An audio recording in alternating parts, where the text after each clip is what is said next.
রাবি প্রবৃত্তে VC নিয়োগের দাবিতে শিক্ষার্থীদের আন্দোলন, সড়ক অবরোধ ও অবস্থান কর্মসূচি।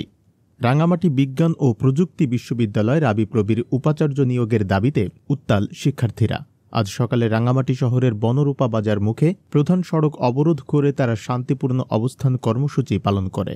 সোমবার সকাল 11:30 থেকে শুরু হওয়া এ অবরোধে শিক্ষার্থীরা দাবি করেন, দীর্ঘদিন ধরে ভিসি না থাকায় বিশ্ববিদ্যালয় কার্যত অভিভাবকহীন হয়ে পড়েছে। এতে শিক্ষা কার্যক্রম, প্রশাসনিক কার্যক্রম এবং শিক্ষক নিয়োগ সহ বিভিন্ন ক্ষেত্রে স্থবিরতা দেখা দিয়েছে। আমাদের বিশ্ববিদ্যালয়ে ভিসি না থাকায় আমরা অনেক সমস্যার মুখোমুখি হচ্ছি। সরকার যেন দ্রুত আমাদের দাবি মেনে নেয়। আমরা শান্তিপূর্ণ আন্দোলন করছি, কিন্তু যদি দ্রুত সমাধান না আসে আমরা কঠোর অবস্থানে যেতে বাধ্য হব।